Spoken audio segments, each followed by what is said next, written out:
I like this one girl, right? And I was texting her on Instagram and everything. You know how it goes, DMs and everything. And I just found like every single second of my life was basically dedicated to checking my messages. And at first it was fun. At first it was fine and dandy. It was okay. It was like, oh yeah, well, blah blah blah. It's just for fun, right? But eventually it was in between like gym sets where I'm like picking up my phone just to like text her back. And then I'm like in the middle of school, I'm like checking my messages. And then like in the middle of like my training and like my day, I'm just checking my message like over and over and like waiting. Oh, should I say this or should I send this or like what meme should I? Oh my gosh, bro, shut up. What the heck are you doing? It really hit me one morning where I was waking up and the first thing I was doing every morning was checking my messages because of this one girl. That I just got this voice in my head like, is this what your life has come to? Is this what you have become? Like, is this all you are now? Like, just checking your messages? You've become a slave to just this one girl? What the heck? Shut up, bro. Do not become a slave to your desires and stop reducing yourself. Why are you reducing yourself? Every time you get a message on WhatsApp or Instagram and you feel like you have to reply, or else like you're just like, or every time someone asks you to do something and you're too afraid to say no, stop reducing yourself. Have some self-respect. Actually, take a good look at yourself in the mirror, okay? And just, I don't know why I pointed to my laptop, but take a good look at yourself, genuinely, and ask yourself, is this someone I can respect right now? Because if the answer is no, which it probably is because you're watching this video, if you can't respect yourself, forget everything else. That is now your life mission. Because you're going to live 100% of your life with who? With who, brother? With who? It's you. Okay? So if you don't even like yourself, if you haven't even found yourself, who you are, who you might want to be, how are you going to have any friends? How are you going to have anyone respect you if you can't even respect yourself? How are you going to have anyone like rely on you if you can't even rely on yourself? How are you going to accomplish everything? Bro, you know what's funny? It's normal to not have self-respect. It's normal to not have this level of self-love, to look at yourself in the mirror and like be proud of who you are. It's not pride, it's not boastful, it's not narcissism. You're supposed to look yourself in the mirror and be like, I'm genuinely proud of the guy I see here or the girl I see here. Like, they've worked so hard, they've worked on themselves, I can see they've taken care of themselves. I can respect this. It's something you have to earn, but it's something you should be. It's something you should have. Who told you humility was not thinking good of yourself? Who told you humility was looking down on yourself? Humility is not thinking less of yourself, it's thinking of yourself less. But that doesn't mean you can't respect yourself or love yourself to the highest degree. True self-love, true self-respect. I would even go as far as to say true humility is loving yourself genuinely at that highest level, that golden standard. Bro, if you went back 200, 300 years ago and you asked a guy, like, what did he think of himself? I don't think he'd be like, oh, I'm just trying to be humble 1% better every day. You know, like, I look at myself in the mirror, I'm good, but I'm not that good. Like, no, genuinely be proud of yourself, everything you're doing. And if you can't, that just goes to show you're not working hard enough on yourself or on your mission or on your purpose.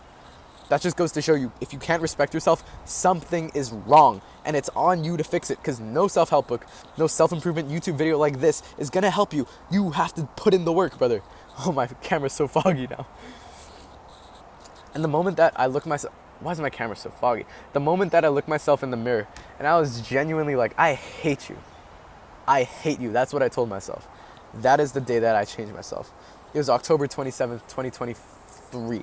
Exactly 1 year ago from today and 2 days. That's the day that my life truly changed. It wasn't after I'm like, oh, I'm going to try the self-improvement challenge. I'm going to start reading books, guys. I'm going to start meditating, guys. It was genuine hatred because I couldn't respect myself. Good. Feel it. If you can't even respect yourself, who else will? Stop reducing yourself. If you find it hard to say no to people, if you find it hard to put yourself out there, if you find it hard to speak in public because you have a low self-esteem, it's because of these things. It's because in the back of your head, oh my gosh, this camera. It's because in the back of your head, in the back of your mind, right, you know your insecurities. You know what you're struggling with. You know everything about you. There's no hiding. And especially like when you look yourself in the mirror, you look yourself dead in the eyes, right? Dead in the eyes. There's no hiding. There's zero hiding. And when you do that, you're really forced to reconcile with yourself. You're either like, I'm going to love myself for who I am now and be complacent, or I'm going to change and improve myself and become who I actually wanted to be in the first place. I hate the amount of people in the world right now who are just like, Oh, I'm just born lazy. It's just my personality trait. That's just who I am. Oh, it was because my parents didn't raise me well. That's why I'm spoiled. That's why I'm this way. Oh, it's that person. This is my circumstances. That's why. Shut up, okay? You can't be blaming your circumstances for why you are the way you are. You were born into this world. You get one life. You're really going to surrender your power like that? Power goes where you shift the blame. So if you blame something else, like that tree is the reason why I'm depressed, the power goes to the tree, not me. It goes from me to the tree. I literally give it power over me because power goes where you shift the blame. So if you blame yourself, you give yourself power to fix things, to take things into your own control as far as you can. You can't control everything, yeah, but you can always control something and focus on what you can control. If you can't respect yourself, it's your fault. If you hate yourself, it's your fault. If you're addicted to drugs, video games, porn, it's your fault, no one else's. And that's good, because now you get to fix it. You get to pick yourself up. You get to take a good, long look at yourself in the mirror, look yourself dead in the eyes and say, I've had enough. I hate myself. I'm going to stop reducing myself. I'm going to stop responding to every DM I get. I'm going to stop saying yes to every favor that people ask of me. I'm going to actually start respecting myself so I can stand up for myself, including stand up for myself against myself. Those thoughts you get, right? You're not good enough. You'll never be good enough. You can't do it. Who do you think you are? You'll be able to stand up for yourself against yourself, basically. I think there's no more precious gift you can give to yourself than that. Because this voice is never going away. And these desires are never going away. The desire, the emptiness you feel, that hate for yourself, it's not going to go away. And the time will pass by regardless of what you do, whether you put in the work or not. So start working on yourself, bro. Stop reducing yourself. How do you start? Now you're asking a truly intelligent question. One step at a time. How do you develop self-respect? Well, it's simply by delaying comfort, sacrificing comfort for your future self, planting seeds today so that the you of tomorrow can eat the fruit, right? You reap what you sow.